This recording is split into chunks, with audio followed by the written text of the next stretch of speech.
In the tunnel. In the tunnel. In the tunnel. You're listening to In the Tunnel.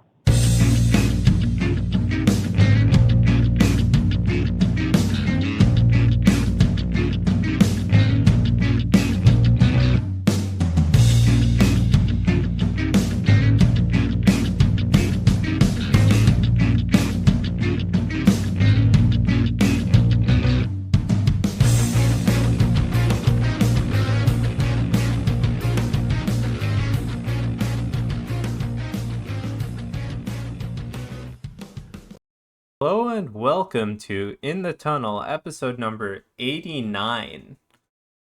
Uh Maybe the longest hiatus we've ever had. yeah. So, We do a hiatus, but we did a hiatus, and then now we're back. I guess we just let's just jump into it, huh? I don't think we really have anything else that we need to do. Yeah. So, let's talk about the playoffs first, right? So, on the east side, the Islanders are playing the Lightning right now as the first game of the Eastern Conference Finals. Um, the first game was pretty good. I only got to watch the first like half Wait, of the they game. already started that series? Yeah, they started this year. This is what Islanders and Lightning, right? Yeah, Islanders Lightning. The game. It was a 3 o'clock game today. Oh, today. Yeah, Let's see what happened. The yeah. So Islanders won 2-1. yeah, I only got to watch the first like half the game, and nobody scored in the first half of the game. So I mean, it's just gotta be really boring to root for the Islanders now if you're a casual fan because I don't know. You think the best way to grow the game is with scoring, and the Islanders are still living in that era where they don't want anybody to score. but I And mean, then like, it's lightning down, which is, offense is their bread and butter. yeah, but like on the flip side, right? Like a lot of the Islanders players have been stepping up. Like you have JG Pajot, and then like I'm watching the Islanders because they have 3X Devils on there. Yeah, Um, trust me, I know. I know why you're watching the Islanders. but at the same time, like I don't think the Islanders have been keeping the scoring low, but they've had a lot of chances. And in that first game, like both teams had possession, were able to make plays, but weren't converting for a while. So that's just the goalie standing on their head at that point. Yeah, I mean, but that's what you get with Vasilevsky, and then what Varlamov was probably top five this year. Yeah, So and it's, it I it's mean, this is exactly what it should be. yeah. I think like the playoffs this year, like most of the series have been good. We'll just not count the Avalanche and the Blues series. Uh, in that general statement, Yeah, I would agree with that. but even the others, like I don't think like they really were bad or like one team completely like over dominated the other, like the Avalanche and Blues series. Mhm. But Yeah, I mean, look, I'm above everything else. I know this is a little bit out of what you were talking about. That it just really bums me out that the Canadians are where they are. but at the same time, you know that there has to be a Canadian team in the semifinals, right? Oh yeah, absolutely. I just it has to be this Canadian team, huh? Well, I mean, Everything that could have happened, this had to be it. to be fair, like what was the other Canadian team? Well, I mean, we all thought it was going to be either Edmonton or Toronto. I really thought Winnipeg could have taken it, but Yeah, once but Winnipeg in the regular season didn't want anything to do with even finishings. but that's the thing. Like Winnipeg in the regular season, and I feel like Winnipeg in the playoffs are just different. Yeah, I would agree with that. Uh, Especially now that Patrick Laine isn't doing everything for them. yeah, I mean, seriously, what was the team without Patrick Laine and Mark Scheifele? yeah, nothing. And now, I mean, was the Mark Scheifele hit really kind of the funeral for that team? Yeah. Do you think? But Makes also sense at the same over time, like, 4 games. what is the Oilers aside from the Connor McDavid show that does like?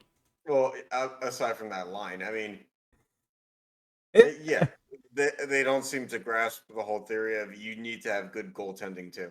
It's yeah, like now that it's not Mike Smith, let's put Koskinen back there. Is like again, and it's the same thing with the Maple Leafs too. It's like Frederick Anderson, and then like some no name. Is like how many of these guys that are like average at best are you going to trot out there and be like, this is a squad that can get it done. And the fact that the media jumps on it too, like this is a squad that's going to get it done, is like, yeah, because if they weren't winning with bad goaltending before, the fact that the guys who are not goaltenders are doing really good, but the goaltending is still average makes it so much different now. yeah. But see, the thing with the Toronto and the Oilers, right? Like in Edmonton, you literally have a one line show. Where as in Toronto, I do feel like most of their offensive, like their forward lines, at least two of them can show up. It, I really don't feel like when you watch the Maple Leafs, it was only like, oh hey, only Matthew's line is doing something, or you know, at least for the forwards, I think they have it more figured out than the Oilers. Yeah, but their defense was not very Their good. They their lost the defense playoffs. and their goaltending are not it. This Yes, is I the thing agree. about if you overload and make one group look really good, then it exposes other groups. The Penguins had the same problem for years after the Stanley Cup wins. It's like you overload on forwards and your defense looks like crap, and then you lose in the playoffs, and it's like, well, what are you going to point at? Defense. And then you overload on defense, and then what are you looking at? Bad goaltending. And the cycle kind of continues. You'd rather kind of have just like an average third and fourth line Yeah, and just have balance everywhere else. but like, so I really feel like for the NHL at least, you want solid first two lines and average third and fourth line, right? And then in defense, you need a solid first pairing, defensive pair, right? Mhm. But then you just need decent enough defensemen. And then goaltending is quite obvious. There are only two of them. Make sure one of them is really good that can carry you into the playoff. Yeah, for real. It's a lot harder said than done, to be honest. But like, it has worked, and it's continuing to work. Yeah. It's almost like defense actually does help to win. Yeah, one of the Who would few have thought? sports that's left. Yeah, but the weird thing about hockey is very much like you can be a wizard with stick handling and shooting, and it not matter at all. Yeah, And you score the exact same number of points as someone who just kind of like shoots it and gets lucky. yeah. And it kind of puzzles me why more teams don't be like, well, a shot is something. It's like just throw it anywhere near the net. It's like there's always going to be deflections.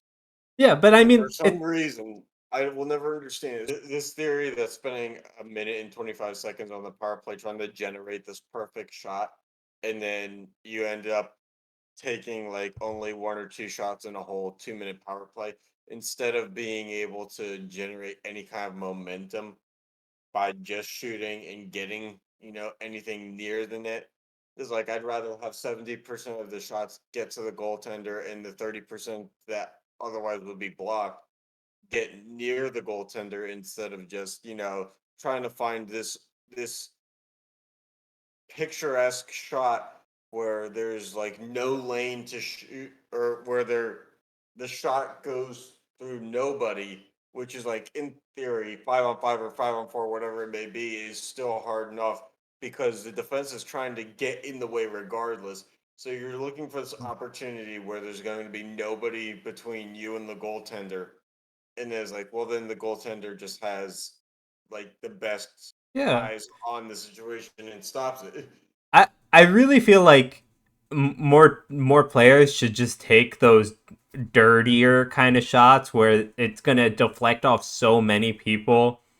Yeah. Like, you know, shoot it into somebody's leg and let it deflect and carry him around, right? Well, I think the weird thing is when it comes to time for the playoffs and like everybody's playing defense just a little bit harder if they're smart, is you actually see more defensemen scoring goals. Why? Because they're the ones who just kind of blindly shoot and then it deflects. Yep. So Yeah. I don't know. It seems like a working philosophy. But I think like at least in the East, right? You have the Islanders and the Lightning. The Lightning with Victor Hedman, right? They can't kind of do that, but it's still mostly a rotating offensive core. Like they like to move the puck around a lot. Yeah.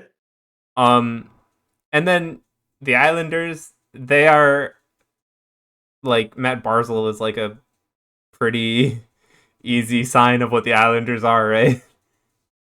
Yeah, so look, man, I understand that the Islanders beat the Penguins in that series. Every time I've seen, not just this year, but in past years, I don't get what the hype is about Barzal.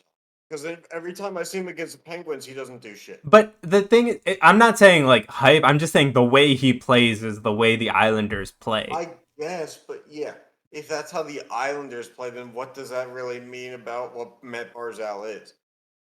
Yeah, I true. thought this guy was supposed to be the next Tavares. If the only No, thing he brings is intensity, but he doesn't bring a stat line, then but is this guy really going to command anywhere near that money in the future? I don't I think think so. I think that people saying, "Oh, this guy's the next X or Y," are just too I mean, but is too Matt out Barzal there. like really a first liner at his peak? Barzal, Yeah, I think he can. I think he's a first liner. I think I he think takes he more kind setup. Like he of is more second. Did it cut out again? no, just your camera.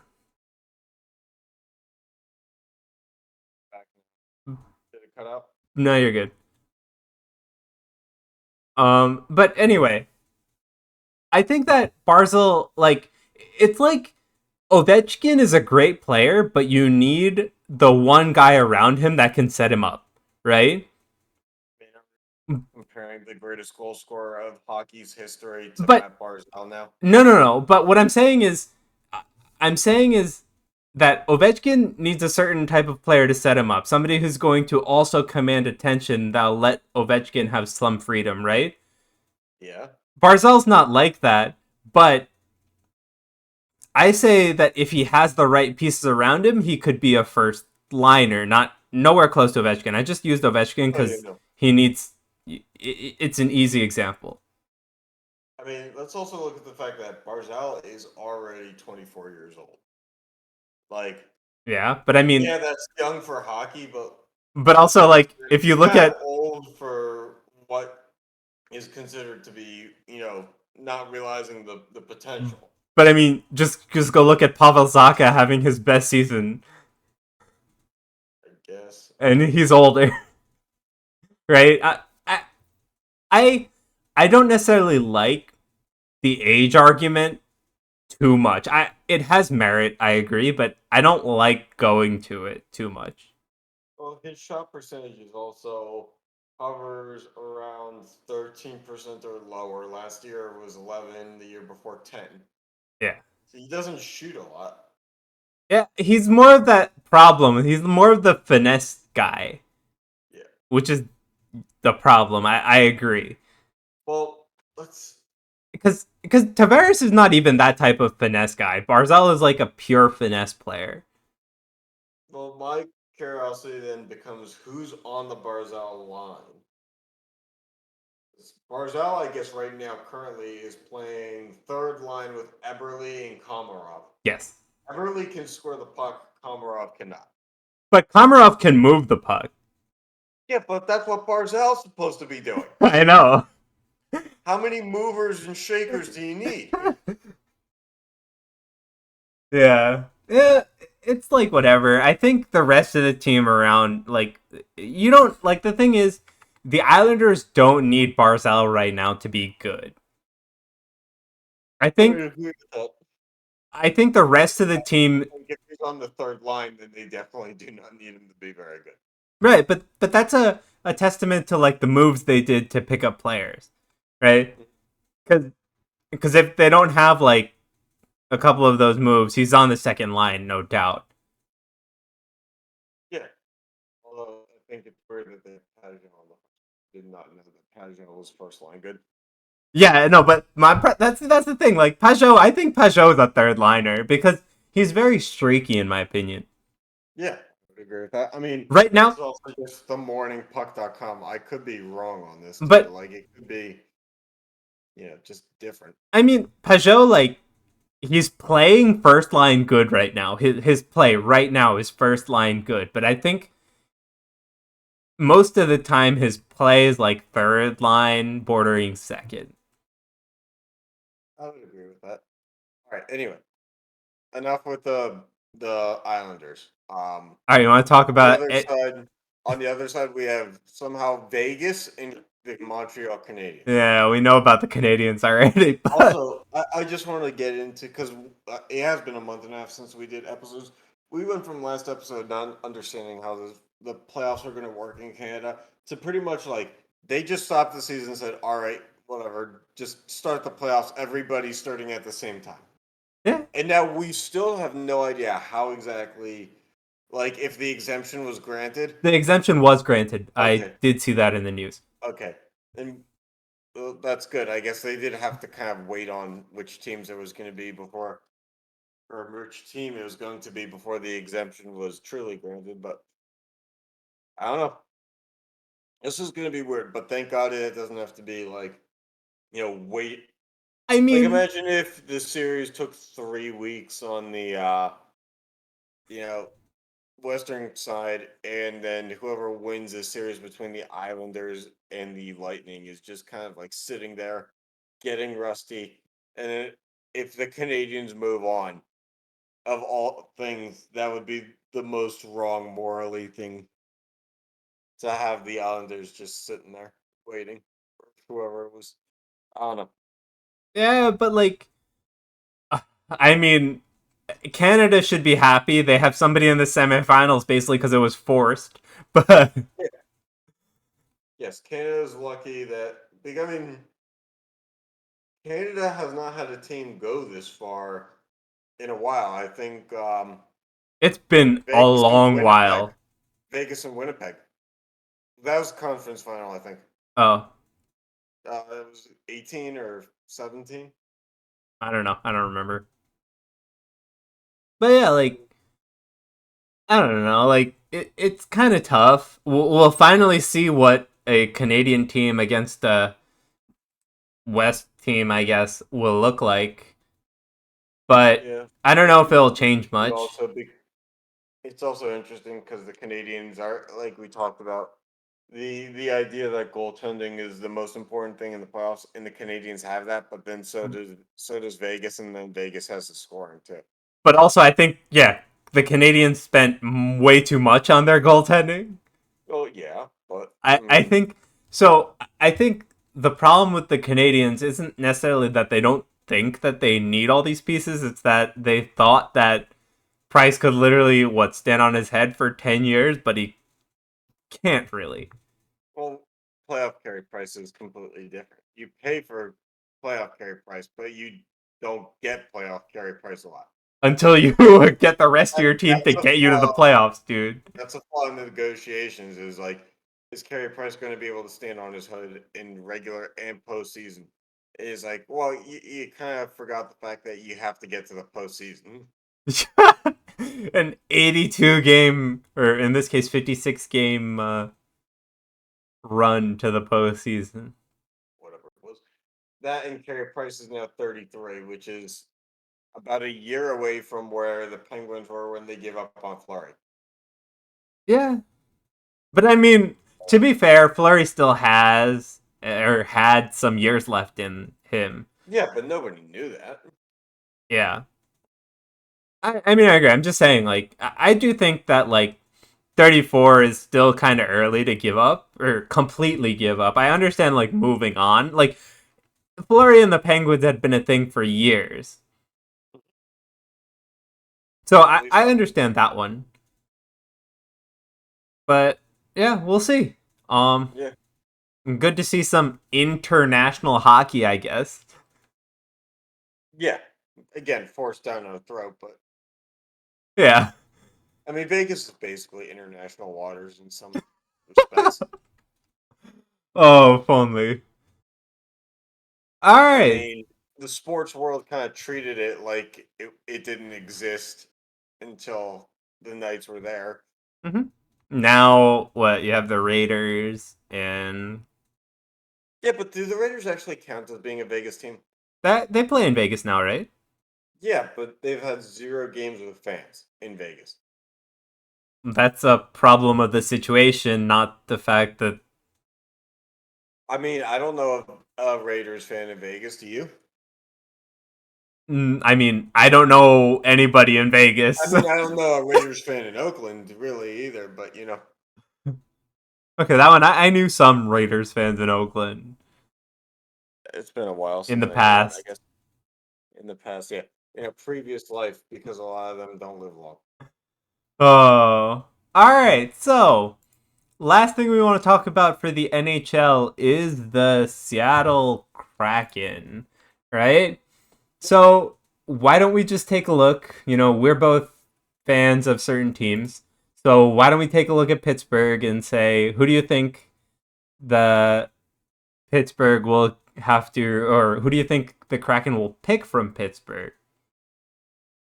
The popular media choice here is it's going to be Aston Reese or it's going to be Bluger. That was the other big one. They both have third, fourth line skill, but the thing is, are they going to try to entice um, the removal of Jari and sweeten the deal? That seems to be popular after the playoff series. Are they going to try to attach a pick to say don't take Bluger or Aston Reese? And are they going to get rid of like a guy like Rust? And if they get rid of Rust, to say take Jari with you so that they can kind of move forward. Uh, I don't know. There's been a lot of okay. conspiracy regarding this one. I think that I don't know. after how the playoffs were, maybe if you can try to get rid of Jari, but you're not going to get a lot of cap room for a solidified goaltender if you do. Yeah, I mean, Uh, what? Jari's cap hit's only what? Well, Three and a only, half. but it's 3.5 million. That's not that bad for a goalie. Well, the thing is like, they're going to do the entice offer and try to get rid of Rust, and you're giving up another 3.5. Okay. So I don't know really where they go from there. Yeah, I don't know. Like, I don't think Bluger or Aston Reese are bad in terms of I don't think you should mind losing one of them too much. Oh yeah, no. But the thing is, I think that there's only going to be so much protection of top line talent because you have Gensel, Zucker, Rust, and Kapanen all in next year as well as Jeff Carter, Jared McCann. But yeah, isn't So you're Tanev not going to also be. needing to be protected? He could be protected, but he also still has 4 more years on his deal at 3.5 million a year. Yeah, yeah, I know. I'm just I saying, don't like, think he's going to be taken. yeah, fair enough. And you have to protect the people with no movement clauses anyway. So that's I don't know. It's Crosby and Malkin. Malkin, Letang, and Crosby. Yeah. Yep. And now let's go to the Devils. I'm pulling up the list here now. So the Devils have The Devils have 0 a players leaving. hard time, dude. Honestly, PK Subban ain't going anywhere. You guys are stuck with that guy. Yeah, yeah. Oh, I know, but it's You it's guys one more have year. 0 players with a no movement clause. Yeah, but he's got a $9 million Oh no, cap no. hit, man. Well, I'm saying we're stuck for one more year. I, Yeah. I get, but yeah, we have no players with and a no movement clause. Um, so it's gonna be tough. I mean, we have to protect Blackwood. Uh, that's kind of Yeah. obvious. We're I mean, obviously not protect. It's also important to point out Jack Hughes and was it Nico Heischer is going to definitely be protected. Yeah. But Jack Hughes is exempt. Jack Hughes, Boquist, they're both exempt. Boquist, Mercer, Thompson, Foote, Zetterlund, Yep. Maltsev. I can go on, but Yeah. They're all exempt. But like as far as who we're probably protecting, it's like Miles Wood, Brad, maybe McLeod. Miles Wood. Huh? Just why are you protecting Miles Wood? I don't know, like, but who else would you protect? Isn't he an enforcer? Yeah, but who else would you protect on the Devils? Like, come on, tell me. You're gonna protect somebody who actually has more talent. Oh, he does have 17 goals on there. Never mind.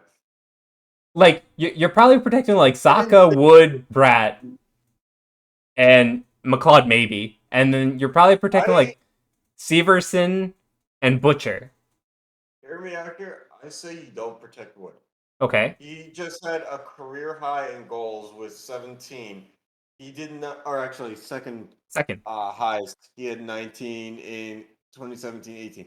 But if that's his feeling, then you get rid of him now while you have the chance. But I mean, he has 1 year left. I think he still fills his role. Like the problem is a restricted free agent. But the problem is, right, if we drop him, we don't have Zajac anymore. Like, I mean, you guys are deep in a rebuild. Yeah, but we still need to show up. Like, come on, like, who else are you gonna protect? Like, you're protecting Severson and Butcher, you're protecting Blackwood, you're protecting Heischer, you're protecting Brott, and maybe Zaka, right? Those are like not even 10 players. Yeah, maybe you can get rid of Joel Quenneville's son. Huh? David Quenneville, isn't that Joel Quenneville's son? Oh, I mean, yeah, I mean, we're not gonna protect him. He's in the ECHL, I guess. Yeah, it's like, well, that's a bummer. AHL. Yeah, like, there's literally nobody else to protect. So I really don't see it mattering too much. Like, maybe you want to protect Sharangovich, but he's an RFA after the end of this year anyway, so it doesn't really matter. So why would you? Not Joel. Breaking news, not Joel Quenneville's son. Oh. Anyway, Okay. Go ahead. Yeah. So, like, I just don't see anybody else you would protect over Wood, right? Because you have to hit, what, it's like 7 forwards? Get it? Anyway. Yeah, so, like... Anytime I get it, put your head down. Anyway, like, who else? Like, I don't get it. Like, you have to protect a certain number of players. And we're deep in a rebuild, so what, are you going to take one of our pieces that we're still rebuilding with anyway? I guess. Like,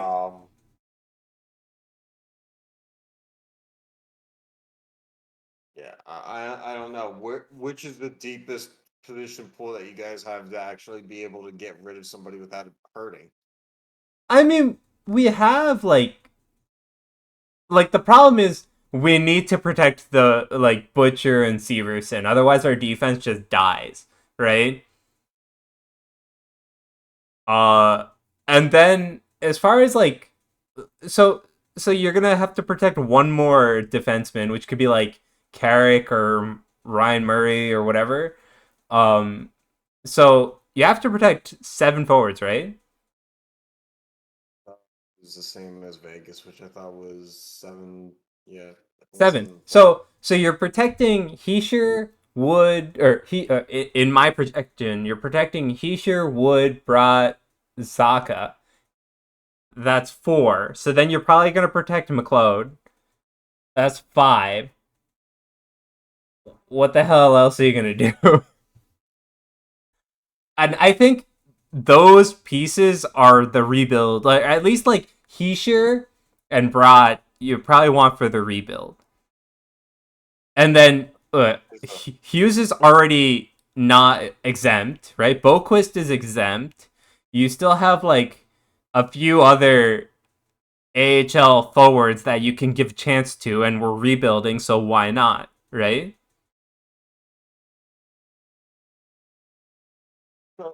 So, I mean, the Devils don't need to go out of their way to protect like anyone with a trade or whatnot anyway.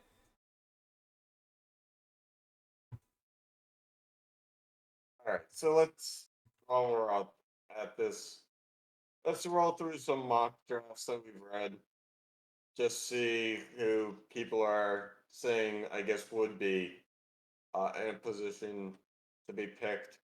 So this comes via Pacific Northwestern Sports. They look at potential goalies that could be picked for the Seattle Kraken as being Jake Allen from Montreal, Casey DeSmith from the Penguins, even though there's only got a year left, Samuel Montembalch from Florida, which I guess he's expendable because Spencer Knight is up there with Bobrovsky at this point. Okay. Keith Kincaid, the backup for the Rangers, and Malcolm Subban. The thing to note here is a lot of these are backups. Like These the are thing not. is, right? I think if you look at it, right, I think Keith Kincaid, even though he's a backup, is more like a 1B. I think you can put Kincaid in like 35 to 40 games and he'll still do okay. So if you're I'm looking just like, saying, Vegas obviously was lucky they yeah, got to pull a former All Star as a goaltender. correct. I'm just saying the pot's not going to be, or I'm sorry, the pool isn't going to be as deep this time around in terms of goalie talent. Right, but Um, what I'm saying is you can but probably find a 1A, 1B situation or give a goalie that kind of chance, right? And I only used Kincaid as an example. In moving, go ahead. in these, right? Like you could find this kind of like 1A, 1B in terms of goalies for not too bad of a cap hit, but that doesn't really matter. The defenseman, they have Tyson Berry from Edmonton, Nathan Boulier from Winnipeg, Josh Brown from Ottawa, Eric Cernak from Tampa Bay, Dante Fabro from Nashville, Hayden Fleury from Anaheim, Jeremy Lawson from Boston, Scott Mayfield from the Islanders, Philip Myers from Flyers, and Marco Scandella from the Blues. With a I think potential pairing of Scandella, Berry at 1, Lawson, Cernak, or Myers at 2, and Boulier, Mayfield, or Fleury with Fabro. yeah, I think Scandella is a great pickup. Like Yeah, if you just get Scandella and maybe what Barry, yeah, you're set. It doesn't really matter. yeah. I would agree with that, but that would be Tyson Berry being an unrestricted free agent. That's the thing. Yeah, I true. guess he's going to be projected to, get a big chunk of the pot if Right, they're picked. But right. this is the But opportunity for them to Scandella get. can pair with like you don't have to put Barry there, right? It's probably a good choice if you give him enough, right? Well, Tyson Berry also being 29, is he going to take less than a long-term deal at his age? Yeah, true, true. I see that. Yeah. So you got to be confident in your ability to negotiate down Hmm. as a new franchise. Right. Because I mean, maybe he takes a 1 year deal because if Seattle doesn't work, in the first year and they're not a strong contender, then he has the ability to go So somewhere else. I think that there's no way Seattle doesn't at least compete in the first year. I'm skeptical about year 2 and after, but Well, because yeah, they we thought that about Vegas too, but we also thought that Vegas wasn't going to compete in the first year. but with the way Vegas worked out and how the expansion draft worked, I think that Seattle can put up a respectable showing Oh yeah, I do with too. using past experience as our guide. right? They don't have to necessarily be exactly like Vegas, but I don't think they're gonna like flounder out at the beginning. But yeah, On to forwards. So they're saying Michael Backlund of Calgary, even though he's got a $5.3 million cap hit for the next 3 years. Andres Bjork from Buffalo, Ryan Donato from San Jose, who was RFA. Pierre Engvall of Toronto. mm-hmm. Radek Vaska, Dallas. Luke Glendening, Detroit. He's going to be a UFA. Let's see here. Jordan Greenway from Minnesota. Carl Grunstrom of LA. Gabriel Landeskog of Colorado, which we'll see. That would be That's a that's a tough yikes, pull, but dude. I feel like there's your Colorado trading picks to Yeah, not let that happen. yeah, I think Colorado would probably trade a whole draft class to not let Landeskog go that easily. yeah. Um, Johan Larson for Arizona, Nino Niederreiter of Carolina, TJ Oshie with his $5.75 million cap hit for the next 4 years of See, I Washington. don't think that's bad. Like, if you just pick one guy with a No, high cap hit, like that, you're going to yeah, need it, right? hmm yeah, but at 33, that's a lofty for a 33. But you can at least build around it. Yeah. Pavel Zaka, Jersey is the projected Yeah, one. there's no way they're gonna protect him, dude. Like, we went through the forwards, right? Who the heck? Just reading. Columbus, Eric Robinson, and Antron Roussel from Vancouver. They have the projected lines as Landeskog, Backlund, and Oshie, which would be good if that was realistic, Yeah, but but it's that's not. not realistic. That's $15 million. Yeah. Niederreiter, Zaka, and Greenway is the second line, which is a huge drop off. Um, Donato, Foxwell, and Roussel, and then either Robinson and Gunstrom, Larson, and Glendening. Yeah, I still don't think like there's no It's way not that the Devils realistic. aren't protecting uh Yeah. No, Zaka. of course not. You know. So yeah, come to the comments of this. Someone said Landeskog, dream on. You're not taking our captain. You would take a team friendly over leaving the Avs 100%. And I think we would all be on board with that. And so this is why we pull up the first Googled mock draft because it may not be the most credible. Definitely not. All right. Yeah, so So, why don't we move on to the other sport in playoffs right now? yes, the sport that I'm now actively involved in. Basketball. Kids ball. Uh Like the way they do things. yeah, so Brooklyn and Milwaukee, they played today. I know Brooklyn was up 2-1 in the They are series. now they are now tied They're 2 now two. tied. That's what I thought. As wild as it is that they made the Bucks look like absolute crap for 2 straight games, they somehow with the same team. Because keep in mind they only had James Harden for about 40 seconds in the Yeah. series, and then he exited. They somehow with the same roster were losing to the same team that they were owning by 25 and 30 points. Yeah. So today's game, I watched a little bit to halftime, and they were only down 5 points. They were up for a bit, and then just kind of rolled away from them. So I didn't know exactly what was going on.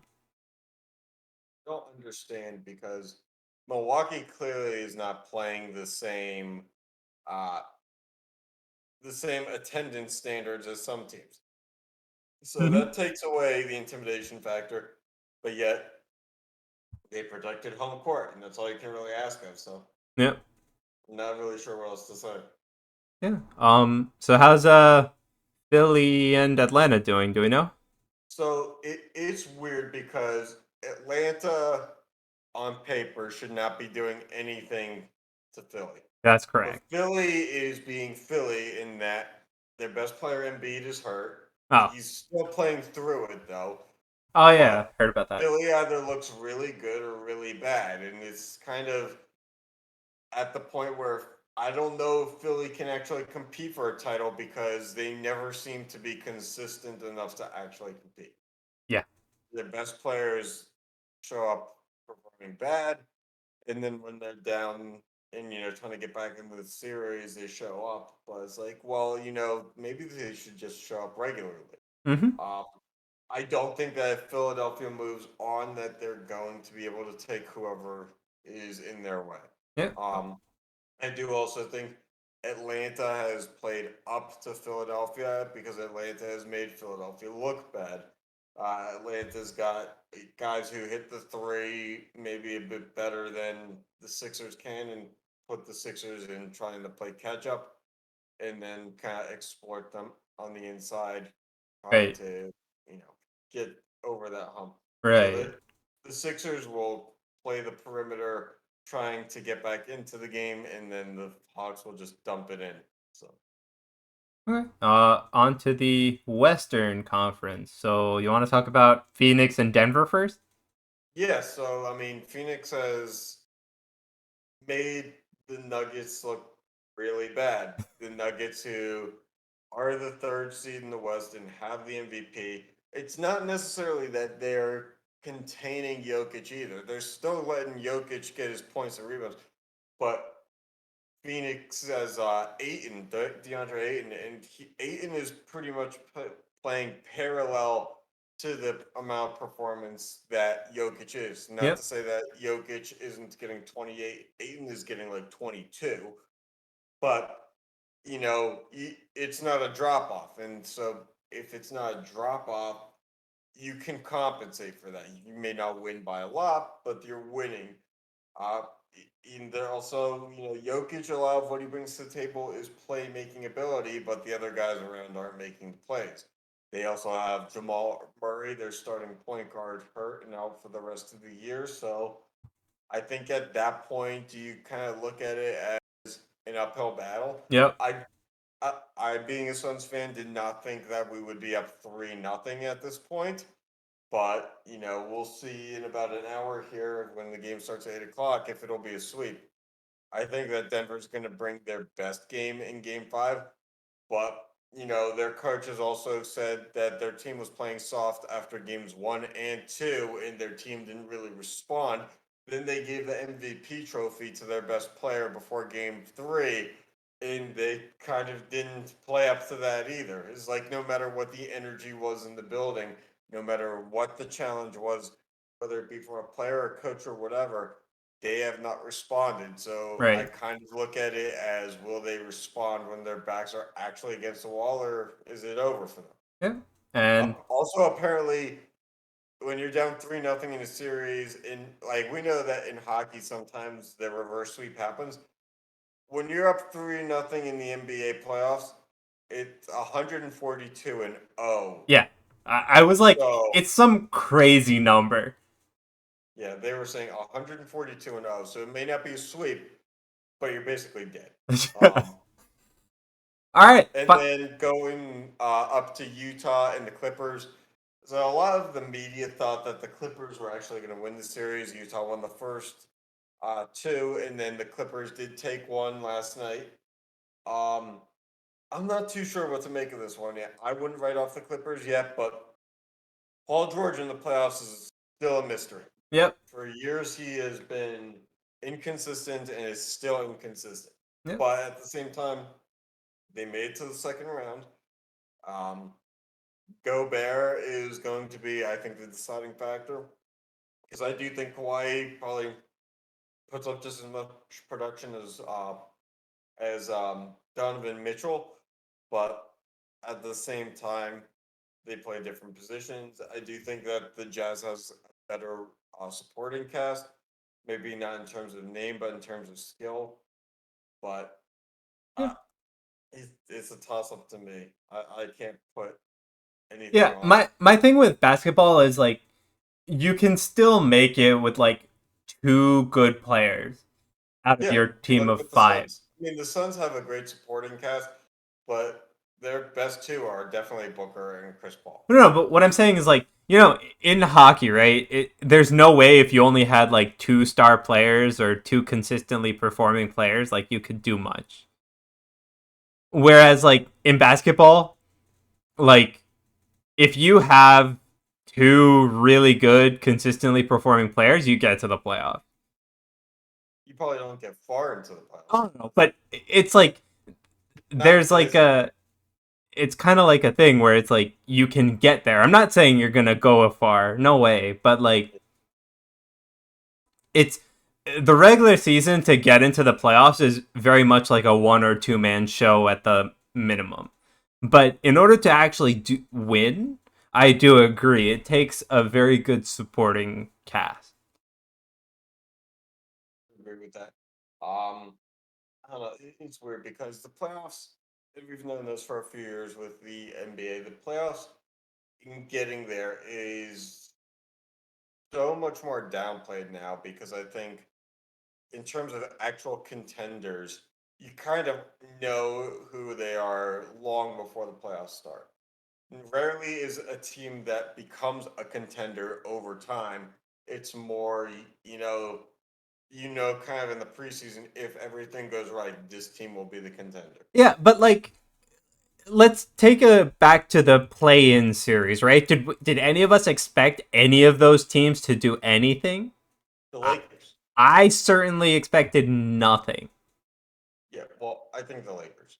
And Uh, the media loved the idea of the But Lakers beating that's the Celtics. media trying to hype something up. Like in reality, Well, like maybe the because Lakers are the nobody's gonna bet against LeBron at the time. Anthony Davis was healthy, and it was the healthiest that the Lakers were. Yeah, but And okay. then Anthony Davis went down. But my problem is out of the what was it? 8 teams in the play-in series, what one team you were like, "Oh, this team could do it." Right? Like Yeah, I mean, there were some teams that I guess you thought that could mess things up a little bit, make a series interesting, but not to the point where they would win it. yeah, and I like did think that if the Warriors got like in, they could maybe have taken say Utah for a game or two, because I think Curry was hitting that MVP stride. right, but my problem is like those games felt useless in the grand scheme of things. Yeah, but they almost knocked the Lakers out of the playoffs. Yeah, but in the grand scheme of things, it felt useless to me, especially because like aside from Phoenix and LA, I was like, the rest of these series should go to the higher seed. Yeah. For what team or what matches the play-in teams are playing for. I agree with that. Well, luckily, it didn't come down to it. Suns and 6. Yeah. All right. So that's what we got for this episode. We are back, and we are back. Yeah. So thanks for tuning in and catch you next time.